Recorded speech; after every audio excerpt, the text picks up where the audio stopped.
नमस्ते दोस्तों। आज भले ही आप निरमा वॉशिंग पाउडर का इस्तेमाल करते हो या नहीं, लेकिन मुझे उम्मीद है कि बचपन में देखा गया वो मशहूर विज्ञापन आपको जरूर याद होगा। Washing powder Nirma, washing powder Nirma, दूध सी सफेदी निरमा से आए, रंगीन कपड़ा भी खिल जाए। ये वही निरमा है जो हमारे बचपन में डिटर्जेंट मार्केट का बादशाह हुआ करता था। लेकिन आखिर ऐसी क्या गलती हुई कि इसका मार्केट शेयर 60% से गिरकर सिर्फ 6% रह गया?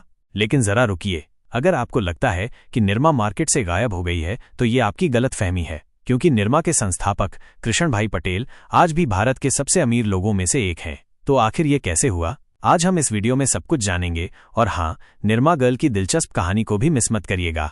तो दोस्तों, इस कहानी की शुरुआत होती है 1945 में, जब गुजरात के पाटन में कृष्ण भाई पटेल का जन्म हुआ था। उनके पिता खोड़ीदास पटेल एक गरीब किसान थे, लेकिन गरीबी और पैसों की तंगी के बावजूद उन्होंने कृष्ण भाई की पढ़ाई लिखाई में कोई समझौता नहीं किया और उन्हें केमिस्ट्री से बीएससी करवाई। खोड़ीदास को उम्मीद थी कि उनका बेटा पढ़ लिखकर एक अच्छी नौकरी पर लग जाएगा और यही उनके परिवार को गरीबी से बाहर निकालने का एकमात्र रास्ता है। लेकिन कृष्ण भाई तो बिजनेसमैन बनने का सपना देख रहे थे। पिता की इच्छा का सम्मान करते हुए उन्होंने 21 साल की उम्र में बीएससी फाइनल करने के बाद एक लेबोरेटरी में लैब असिस्टेंट का काम शुरू कर दिया। इसके बाद उन्होंने अहमदाबाद के लाल भाई ग्रुप के कॉटन मिल्स में काम करना शुरू कर दिया।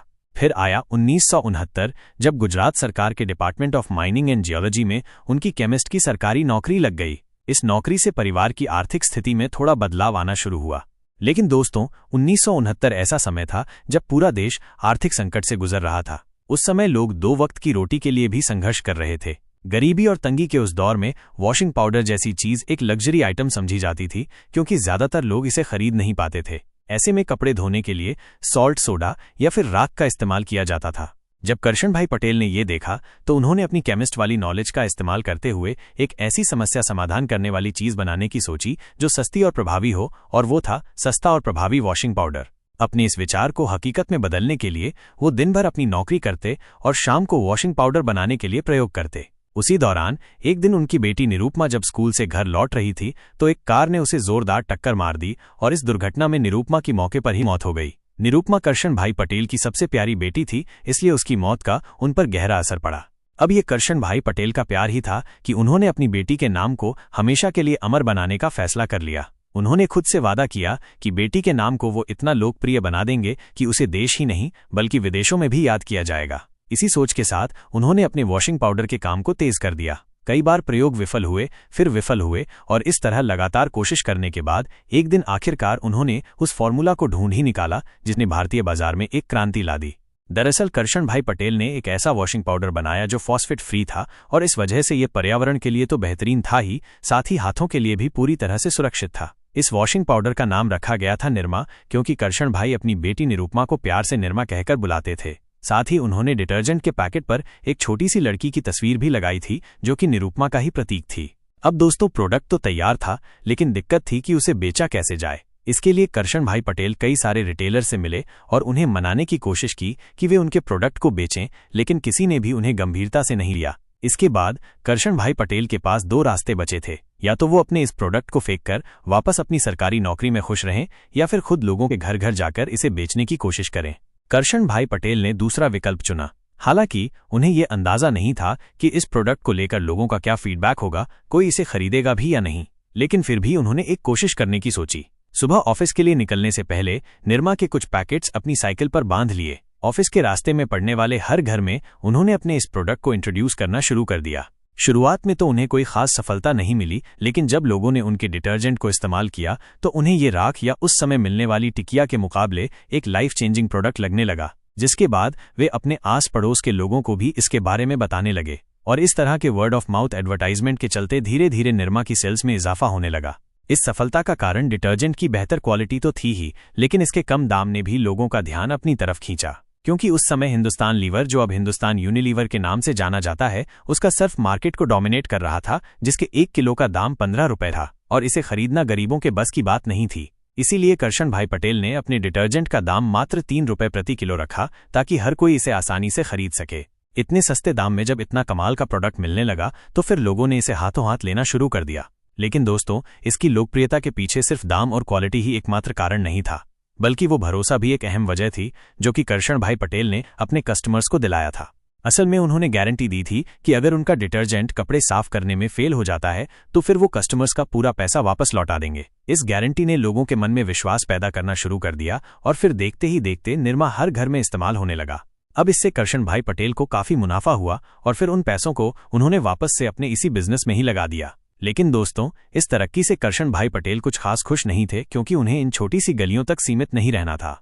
लेकिन दोस्तों, उनका लक्ष्य उनसे बहुत दूर था, क्योंकि इस समय वो एक नौकरी भी कर रहे थे। साथ ही वॉशिंग पाउडर की मैन्युफैक्चरिंग से लेकर पैकेजिंग, डिस्ट्रीब्यूशन और मार्केटिंग सब कुछ अकेले ही मैनेज कर रहे थे। वो इन सब चीजों में इतने ज्यादा फंस गए थे कि उनसे न तो ठीक से जॉब हो पा रही थी और न ही बिजनेस। इसीलिए उन्होंने सोचा कि अब वो सिर्फ एक ही काम पर फोकस करेंगे, जिसके लिए 3 साल बाद यानी 1972 में करशन भाई ने अपनी हाई पेइंग गवर्नमेंट जॉब से इस्तीफा दे दिया और फिर अहमदाबाद के पास एक छोटी सी फैक्ट्री लगाकर कुछ एम्प्लॉयज की मदद से प्रोडक्शन और डिस्ट्रीब्यूशन का काम करने लगे।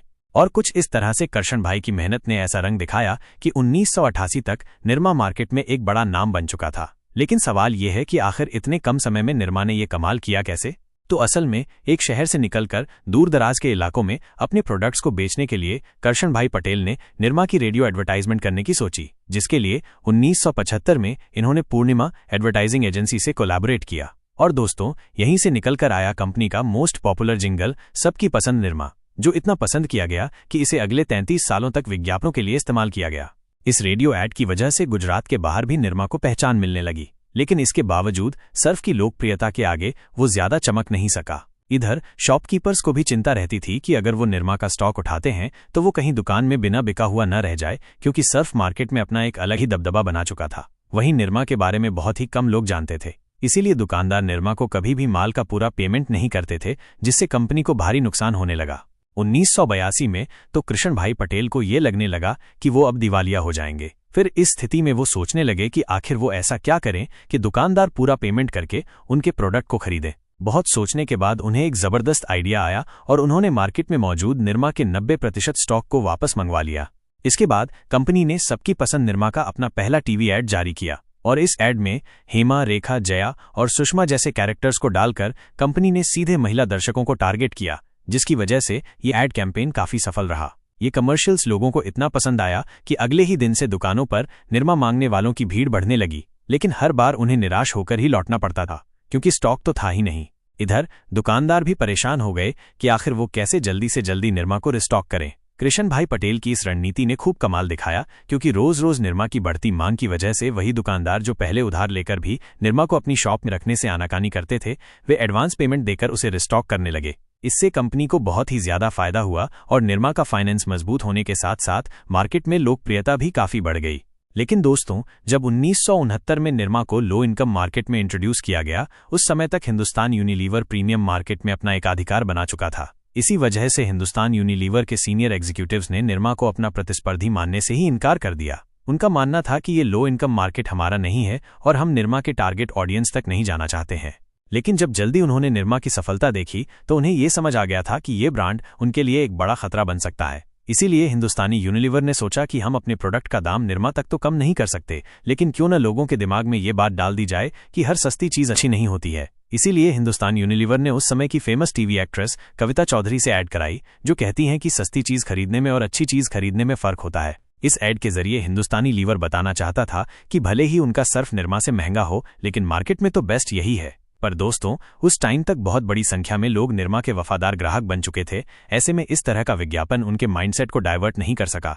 डिटर्जेंट पाउडर मार्केट में मिली सफलता के बाद कंपनी ने अपने प्रोडक्ट पोर्टफोलियो को बढ़ाने की सोची, जिसके बाद 1987 में इसने निरमा डिटर्जेंट केक को भी लॉन्च किया, जो फिर से कम दाम में बेहतरीन क्वालिटी का प्रोडक्ट था। और दोस्तों, अपने इसी तरह के बेहतरीन प्रोडक्ट्स की वजह से साल 1988 आने तक निरमा 60% मार्केट शेयर अपने कब्जे में करके सच में सबकी पसंद निरमा बन गया था। दिसंबर 1988 में जब आर पैनल ने सर्वे किया तो उसमें पाया गया कि निरमा डिटर्जेंट केक मार्केट में मौजूद बाकी डिटर्जेंट केक के मुकाबले पानी में कम मेल्ट होता है और बेहतर स्थिरता प्रदान करता है, जिस वजह से ये उपभोक्ताओं के लिए ज्यादा प्रभावी और लंबे समय तक चलने वाला विकल्प था।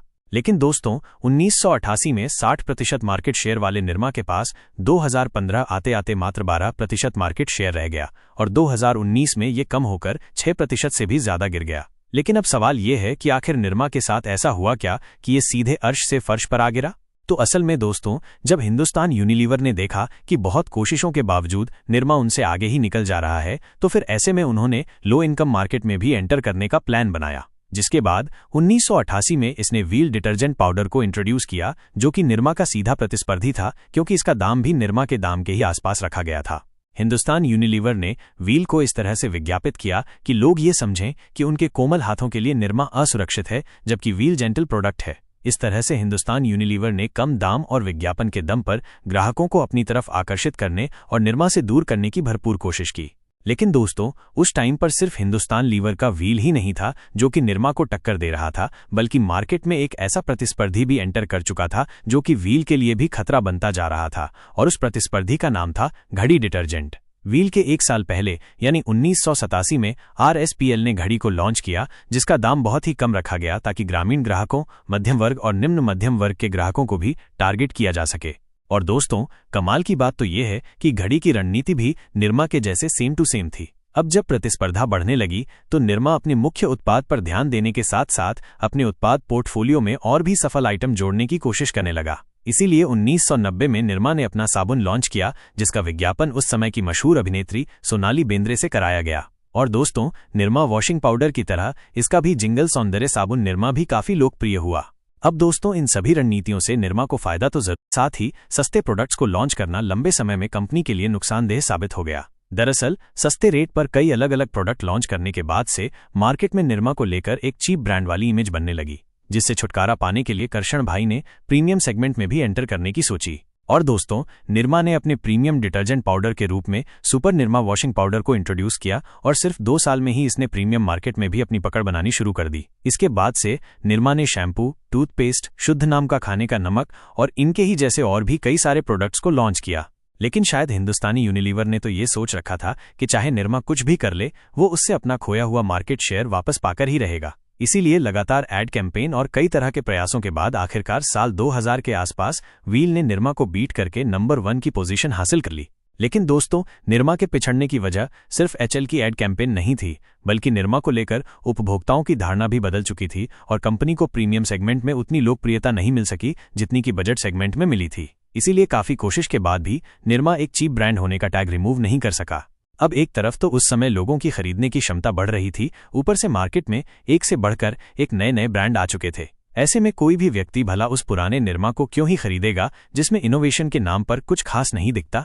असल में लंबे समय से निरमा ने न तो अपनी पैकेजिंग बदली थी और न ही एड जिंगल बदलने का कोई प्रयास किया। हालांकि निरमा को भी शायद मार्केट में बढ़ते कंपटीशन और कस्टमर्स के बदलते परसेप्शन का अंदाजा लग गया था, इसीलिए उसने अपने व्यवसायों को अलग अलग सेगमेंट में डाइवर्सिफाई करना शुरू कर दिया।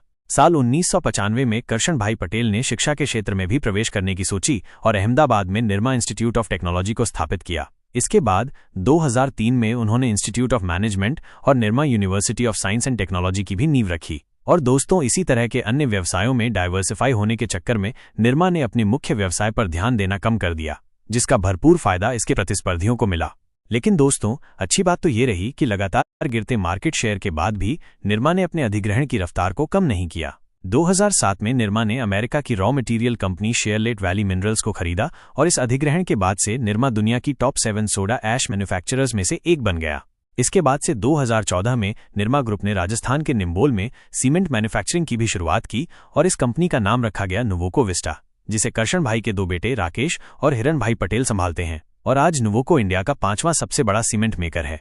इसके बाद से 2016 में निरमा ग्रुप में एक और नाम जुड़ गया, लाफार्ज इंडिया का, जो कि दुनिया की सबसे बड़ी सीमेंट कंपनी लाफार्ज होलसेल की इंडिया यूनिट थी। इसके साथ ही साल 2020 में निरमा ग्रुप ने इमामी सीमेंट को 5,500 करोड़ रुपए में अधिग्रहित किया था।